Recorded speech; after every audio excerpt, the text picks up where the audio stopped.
हमारे बीच विभा जी हैं और ये बहुजन समाज पार्टी से हैं और कुछ बताएंगे। ये बहुजन समाज पार्टी हाथी छाप से वोट मांग रहे हैं, बताया जाए। जी, हम हाथी छाप बहुजन समाज पार्टी से चुनाव लड़ रहे हैं।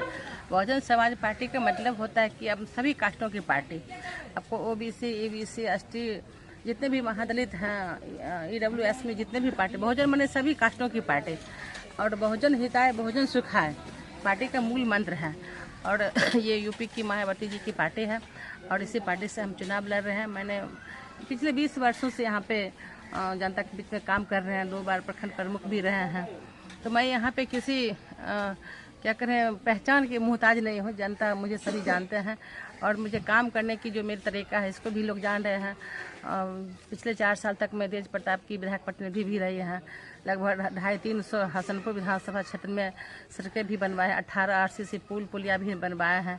यहाँ पे मैंने छठ के विकास के लिए जितना भी हमसे होने वाला था मैंने अपना पूरा समय दिए हैं, उस पर ध्यान देकर छठ का विकास कराए हैं।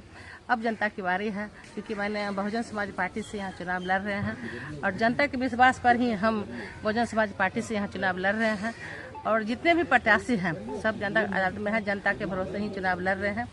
अब ये देखना है ना 6 तारीख के दिन कि जनता किसे अपना नेता चुनती है, जनता किस पे अपना भरोसा जताती है। तो बस यही है, जनता के भरोसे हम अपना चुनाव प्रचार कर रहे हैं, जनता के बीच में घूम रहे हैं। अब जनता का भरोसा किस प्रत्याशी पर जाता है वो आपका 6 तारीख को ही। लेकिन एक सवाल रहेगा आपसे, जो कि आपने कहीं ना कहीं 2 दशक से आरजेडी के लिए अपना पूरा जीवन अर्पित किया था, लेकिन आपने जाकर के कहीं ना कहीं बहुजन समाज पार्टी से धोखा क्यों किया आपके साथ? देखिए, वो तो तेजस्वी जी जाने कि धोखा क्यों दिए, क्योंकि वहाँ पे अब लालू जी की अब नहीं रही पार्टी।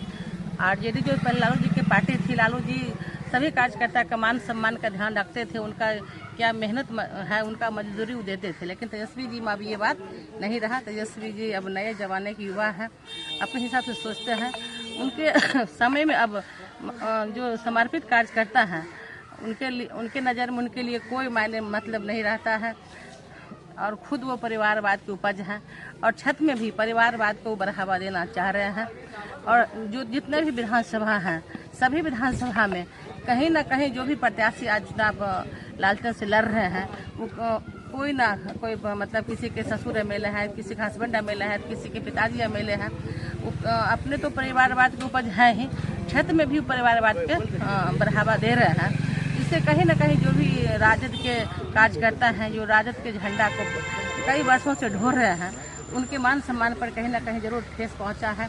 और उनको इतना तो जरूर वो कार्यकर्ता संभल गए हैं कि अब इस पार्टी में अगर आप रहिएगा काम करिएगा तो तेजस्वी जी परिवारवाद को ही बढ़ावा देते हैं, किसी दूसरे कार्यकर्ता को ये मौका नहीं देते हैं।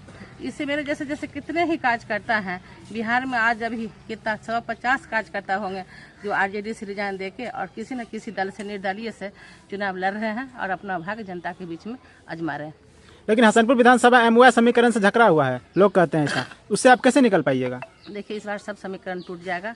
इस बार कहीं कोई एमओआई समीकरण नहीं है। जनता समझ चुकी है कि जो भी उम्मीदवार मतलब जनता के बीच में हमेशा रहेगा, जनता के लिए काम करेगा और जो विकास करेगा उनके मान सम्मान के लिए खरा उतरेगा, जनता उसी को वोट देगा। एमओआई समीकरण लालू जी के साथ ही खत्म हो गया है। अब तेजस्वी जी के साथ कोई एमओआई समीकरण नहीं है। जनता खुद सब बात समझ गई है और जनता इस बार एमओआई समीकरण को हसनपुर विधानसभा में ध्वस्त करके रख देगी। आम जनता से क्या अपील कीजिएगा? आम जनता से हम यही अपील करेंगे कि एक बार आप मुझे भी मौका दीजिए और हाथी के चुनाव चिन्ह 1 नंबर पर 6 तारीख को अपना बहुमूल्य वोट देकर मुझे भी एक बार यहाँ से विजय बनाकर विधानसभा भेजने की कृपा करें।